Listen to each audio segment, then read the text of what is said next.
دیارە سەبارەت بە ئامانجەکانی پارتی دموکراتی کوردستان زیاتر قسە دەکەین. پارتی ئێستا هێزێکی سەرەکی و خاوەن کورسی زۆرترین کورسیە لە هەرێمی کوردستان لە بەغداش توانێتی سەنگی خۆی بچەسپێنێت. پارتی تا چەند دەتوانیوێتی لە چوارچەوەی پەیڕۆ و پرۆگرامەکانی خۆیدا بۆ مافەکانی کورد بەگشتی و هەروەها بۆ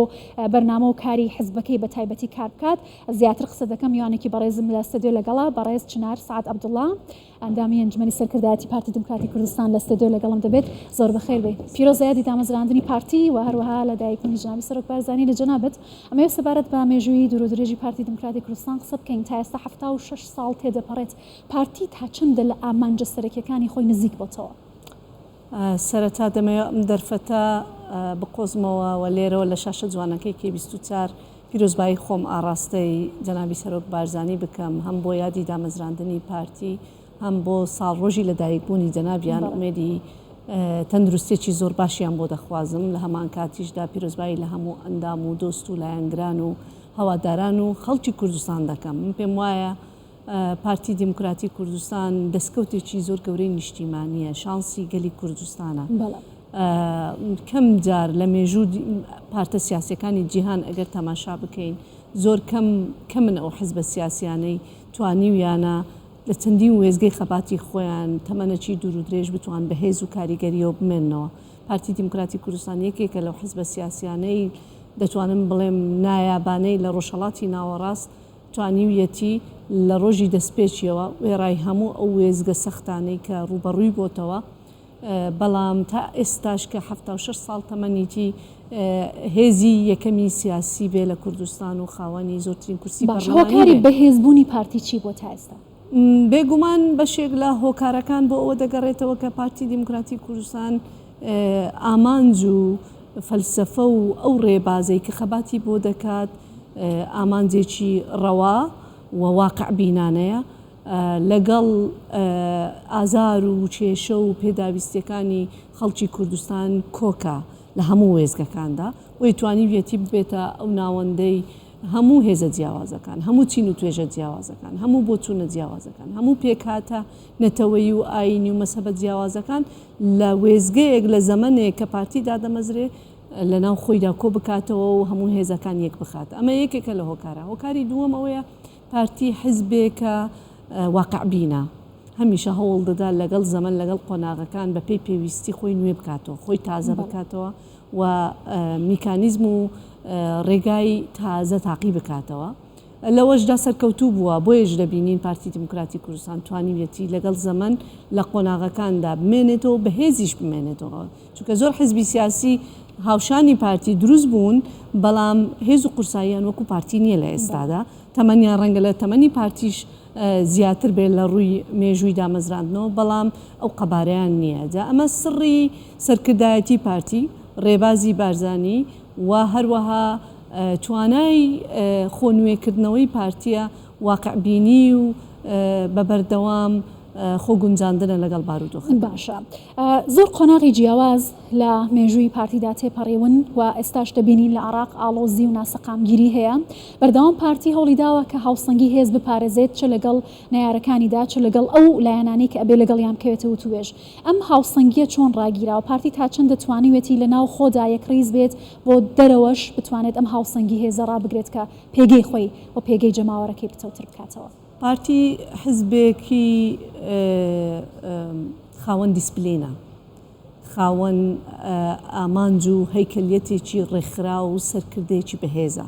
لە هەموو قۆناغەکان شانسی پارتی ئەوە بووە کە سەرکردەی بەهێزی هەبووە. بۆیە پابەندبوونی ئەندامان بە دیسپلینی پارتایەتی، چونکە پارتی خۆی مەدرسەیەکە، شێوازی پەروەردەکردن پارتی بوون ئاسان نییە. ئەوانەی دەبن بە پارتی پێویستە کۆمەڵێک بنەما، کۆمەڵێک پرەنسیپ هەیە بەڕاستی پابند بن بۆی بتوانن وەکو پارتی کار لە ناو دامەزراوەیە بکەن. ئەمە یەکێکە لە هۆکارەکانی ئەوەی کە بۆتە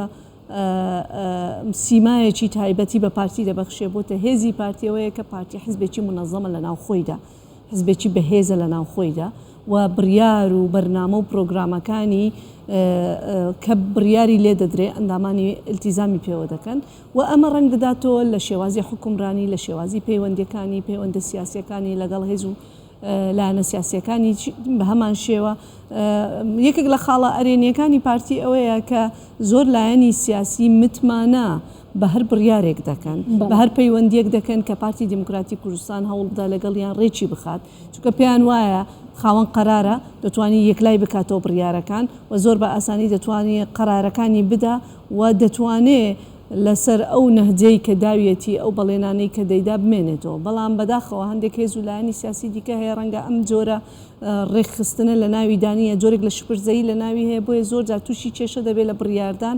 لە دانوستاندن بەڵام ئەمە مەیزەک و تایبەتمەندیی پارتیە کە هێز بە پارتی دەبێت. باش ئێستا کەیاتی دامەزراندنی پارتی دەکەینەوە خەریک ئامادەکاری دەکات بۆ کۆنگرەی چواردە گەر زانیاریتان لەسەری هەبێت ئامادەکاریەکان چۆنن کۆنگرەکە بە چ شێوازێک دەبێت چه گۆڕانکاریێک لە پێیرەوە پرۆگرام و دروشمەکانی پارتیدا دەکرێت لەم کۆنگرێدا؟ ئێوە دەزانن لێژنەیەکی تایبەتمەندی باڵا بۆ هەڵبژاردننی نوێنەرانی کۆنگرە بە بڕیاری ئەنجومەنی سەرکردایەتی دانراوە و لێژنەیە ئامادەکاریان کردووە کۆبنەوەاتیان کردێ کۆمەڵک ڕێنمای و پرەنسیپ کە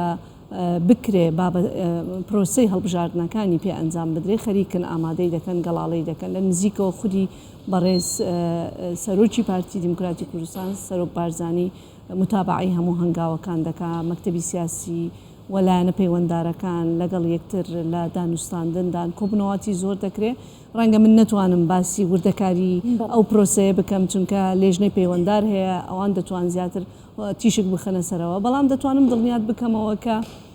پارتی لەسەر مەبدەئی خۆگونجاندن و نوێبوونەوە و لە هەمان کاتیشدا پێداگرە لەوەی کە قۆناغ دەخوازێت پارتی دەبێت بە پێی ئەو قۆناغە بەرنامەڕێژی بۆ خۆی بکات بۆ بەرنامەکانی داهاتووی بکە یەکێک لەو گۆڕانکاریانەی کە ئێمە وەکو ئافرەتانی ناو پارتی زۆر کاری بۆ دەکەینەوەیە کە لە کۆنگرەی چواردە ڕێژەی ئافرەت وەکو چۆن ئێستا بۆتە بڕیار 25% نوێنەرایەتی کۆنگرەی پارتی دەبێت ئافرەت بێ لە هەمان کاتتاش چاوەڕوانین ئەو 25% ببێت بە ڕێژەی کۆتای ئافرەت لە ناو سەرکردایەتی و لە ناو هەموو جنگەکانی پارتی دیموکراتی کوردستان ئێمە وەکو ئافرەتانی پارتی ئیش دەکەین بۆ ئەوە و پشتیوانی بەشێکی زۆری سەرکردایەتی پارتی جەنابی سەرۆکیشمان لەگەڵا مەکتەبی سیاسیشمان لەگەڵا و ڕەنگە پێداویستیەکانی تر ئەوەی کە ئێستا دەیخوازێ لە خۆگرتنی چین و توێژەکانە هاتنە پێشەوەی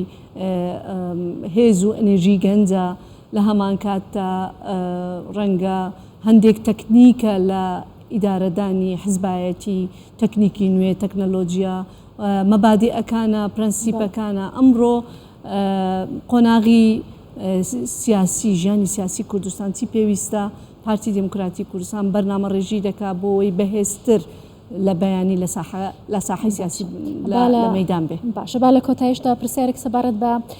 تێڕوانینی هێز و لایەنە سیاسیەکان سەبارەت بە پارتی دیموکراتی کوردستان بکەم هەر کاتێک کێشەیەک زەق دەبێتەوە یا ئاڵۆزێک لە بەغدا یا لە کوردستان دروستە بێت چاوەکان لەسەر پارتی دیموکراتی کوردستانە بۆ ڕێکخستنی نێوماڵی کورد و یەکریزی هاندانی لایەنەکان بۆ یەکریزی پارتی تا چەند دەتوانیوەتی ئەم ئەرکە جێبەجێ بکات ئایا توانیوەتی ئەم نێوماڵی کورد یەک بخاتەوە هەوڵەکانی چۆن بووە؟ پارتی دیموکراتی کوردستان هەر لەدایک بوونیەوە لە 1946 پارتێک بووە لەسەر بنەمای کۆکردنەوەی ناوماڵی کوردستان دامەزراوە ئەمە ئەخلاقیات و پرەنسیپ و مەبدەئی دامەزراندنی پارتی وا بووە کۆمەڵک حزبی سیاسی و هێزی سیاسی ئەو کاتە هەبوونە جەنابی بارزانی لە ڕۆژهەڵاتەوە لە کۆمارەوە پەیام دەنێرێت کە داوا دەکات لەو هێزانە خۆیان یەک خەن و بێنە ناو پارتی تازە پارتی دیموکراتی کوردی ئەو کاتە بۆ ئەوەی زیاتر تەکان بە قەزیی نەتەوایەتی بدەن بێگومان ئەم مەدرسەیە درێژ بۆتەوە بۆ ئەمڕۆژ و لە ئێستاداش لە زۆر قۆناغ ئەگەر تەماشای مێژووی پارتی بکەین ڕاستە کۆمەڵک پرەنسیپ و مەبادیئی هەیە پارتی خۆی پێداگیرێت لەسەر ئەوە و داوا دەکات هێزە سیاسیەکان ڕێز لەو مەبدە و پرەنسیپانە بگرن کە پارتی دیموکراتی کوردستان پێداگیری لەسەر دەکات بەڵام هەمیشە هەوڵی داوە لەو کاتانەی کە پێویستە ببێتە خاڵی کۆکەرەوە لەو کاتانەی کە پێویستە لە پێناوی بەرژەوەندی گشتی دانوستاندن بکەوە تەنانەت لەسەر هەندێک لەو خاڵانەی کە حزبین کەسین چاوپۆشی بکات لە پێناوی بەرژەوەندی نیشتیمان. بەڕێز چنار سعد عەبدوڵڵا ئەندامی سەرکردایەتی پارتی دیموکراتی کوردستان زۆر سپاس لە ئەستەدیۆ لەگەڵمان.